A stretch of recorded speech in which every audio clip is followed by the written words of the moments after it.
I've been wanting to replace this fan in my son's room. First of all, look at that. And then watch.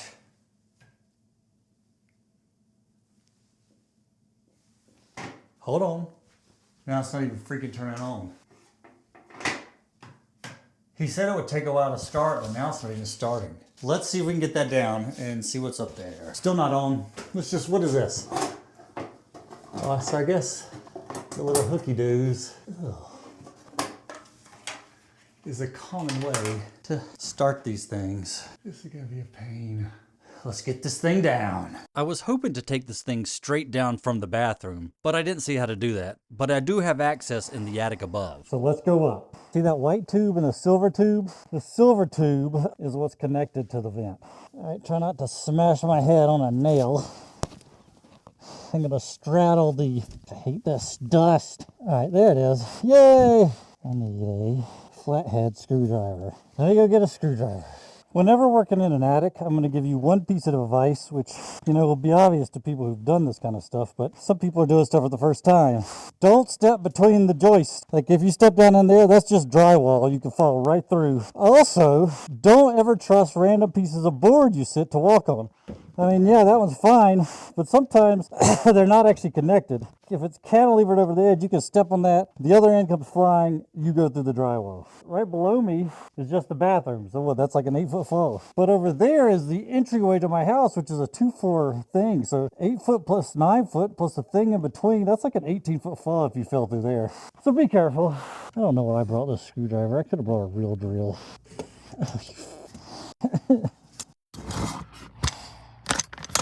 I'm gonna have to take 15 showers after I'm done with this bull.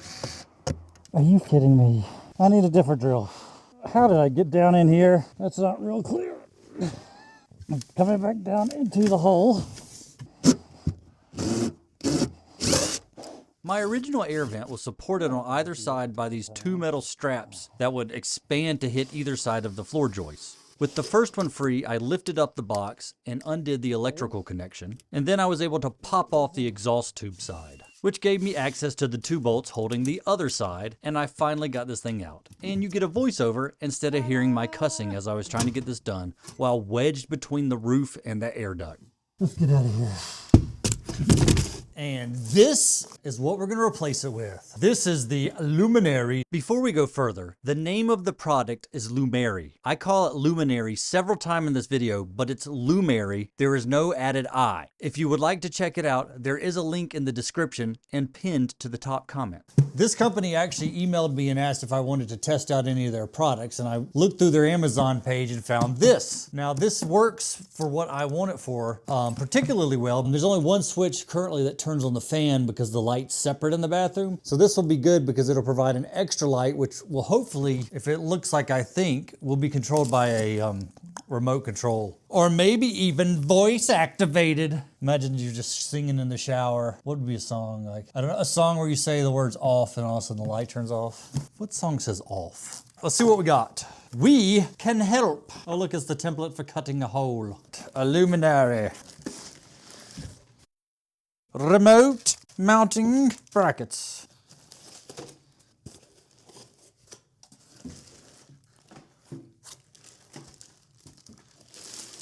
Comes with a old school telephone wire. I guess that's how you call it if you're having issues. Pluggy doos. I'm gonna try to do this without reading any instructions. That is my goal.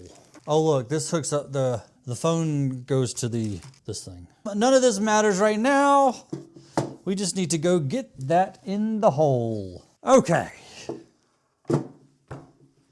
If you want to know what order I shot this footage, I first opened the box, then I crawled into the attic and removed the old one, and now it's time to put the box in. So let's go install my new Luminary smart bathroom exhaust fan. I've learned a couple things. This goes in like this. This will face towards the outside of the house, and this is gonna go right up against the stud, or the joist. The joists are side to side. Oh, okay, I'm wrong. So if this exits, this side right here is gonna go up against the joist, and then I'll have to extend my hole this way. This hole will be going straight into the stud, joist, whatever it's called. And then look, there's a little thing to punch out right there. Let's see if I can get that out of there. Goes in like this. Yay. Let's take this upstairs and shove it into a hole. All right, guys, for all that planning, I still screwed up this next part. The template is not a square, it's a rectangle. The long part is supposed to be from the exhaust portion to the back of the unit, and I had it twisted the other way, so I couldn't get in the hole. I then realized what I had done, so then I marked, cut a little bit out farther forward. It still wouldn't really fit in there. I don't know if I just wasn't pushing hard enough. Maybe you're supposed to angle a little bit, so I cut a little more off, and then it went right into the now too big hole. Okay, I screwed up, but it's okay. I'm gonna clean up, and then I'm gonna attach that. Guys, when putting screws in your mouth, you attach the thing to the ceiling with 4 screws in the corners. The holes I popped out actually let you screw in the side of the piece into the joist if you have access, which I did on the left side. What I'm doing here, this is a scrap of whatever it's called, drywall, and I'm super gluing it to this board. And this is going to replace the skinny wall. I cut this piece of drywall to do the other side. None of this is Lumary's fault. I turned this into a pain in the ass all by myself. Here's that piece I made. That block is all the way down. And then I put this clamp with a block on top of it. I'm going to drill up through the bottom and secure that into place. You can see that piece of drywall along there. And now, in theory... Okay, what's going on this side is I cut a strip of drywall, attached it to a block of wood, and then shoved it on the right side of the vent. The strip of drywall fills in the little gap. I'm screwing the right side corners into the block of wood, so that's how I'm kind of attaching this side to the ceiling, instead of just trying to use drywall anchors on this side. The block of wood and clamp just kept me from pushing the whole block up while I'm trying to drill up through the ceiling. Let me put that patch in the front one. Layer 1 of spackling. It's actually not turning out too bad. After that dries, I'll sand and do another layer. Don't screw up, just cut the hole right the first time. If your setup is like mine, there's almost no way you could do this without access to the top. Because I have a non-flexible pipe, so I have to be up here to connect it. If you have a flexible pipe, you could pull all this down, connect it, and then push it up through there. Mine just spews over there out the exit. That's real stupid. These connectors are super easy. You just strip the wire and push it into the matching color. See, look, this just, it pushes in from the same side. I can't do this one-handed. So all those are clipped in. I am gonna have them in a junction box. I have a spare one of these, but I don't have a lid for it. I'm just going to leave it right there, fill all this in with the excess insulation. Once I get the lid, I'll attach it to the side up there. This piece, I was able just to push it onto there. I'm just gonna wrap some ducting tape around it. But again, I'm not gonna be able to do that and hold this in one hand. I shouldn't have to come up here again, except to put that lid on. I got this patched. It needs to be painted, but I'll worry about that later. I'm gonna plug it in. Let's see what it does. I really would like to see the fan turn on. What are the chances of this with batteries? 0. This thing requires 2 AA batteries. I keep calling it Luminary. It's Lumary. Lumary. Oh, there it goes.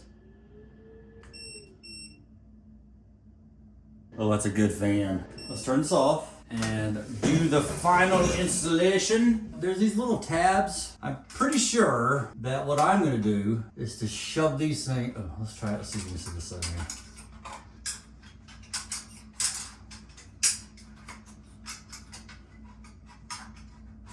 All right, there we go. Okay.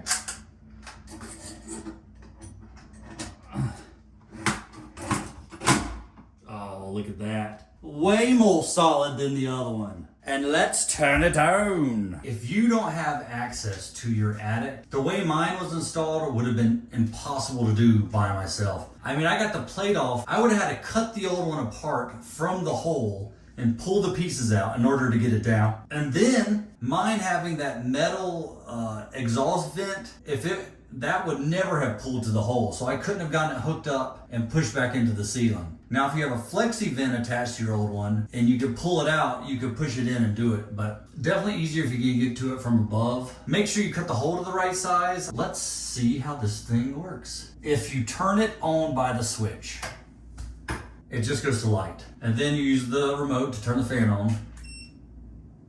If you turn it off with the remote and then back on with the remote, the fan automatically, it saves its settings. All right, that's full brightness. That's kind of blue. That's like 6500.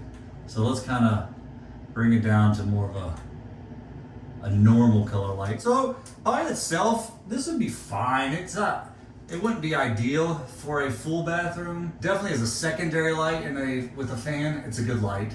And if this was like a small half bath, that would be plenty. It also has a moonlight feature. Let's see if I can turn the brightness up on that. Oh, nope. The brightness only controls the regular. So moonlight feature. I guess this would be like a night light. Oh wait, oh, it's this scene. What's the scene do? Oh, that's fancy. Oh, there you go. Okay, hold on. I figured it out. We go to moonlight. If you hit the middle RGB section, it switches through the colors for the moonlight.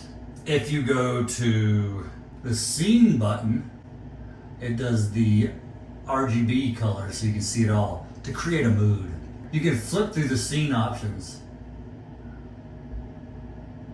Christmas, party, that only has 3 colors. They all start off red, that's kind of scary. Oh, this is only red. And we're back to, ooh, no, that's flashing. Where was the first one? Oh, there's the first one. So, I mean, I'm never going to use that. So let's find the app. All right, what can it do? Ooh, all right, what else can it do? Let's see. Oh, you can turn the fan. Oh, you can get rid of the beep. Watch this.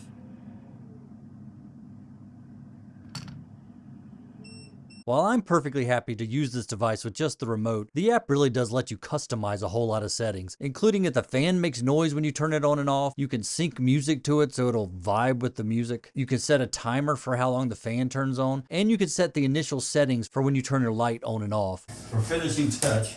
I'm pretty happy with this product though, and I would definitely recommend it. I mean, there's lots of these little exhaust fans you can pick on Amazon, so sometimes it's hard to decide which one. This one seemed perfectly adequate, and it accomplished exactly what I wanted to. Did you see that? Look at that. Apparently I bent this last time I used it. That's going in the trash. All the extra features is just a bonus for those tech-savvy type of people out there. I mean, honestly, I couldn't figure out the app. It took my son, and he did it in about 3 seconds. I am perfectly happy with all the features the remote gives me access to. And of course, if you made it to the end of the video, like and subscribe so I can keep making these how-to videos and show you how to slowly but surely improve your life, home. I don't know. I can't really help you with much.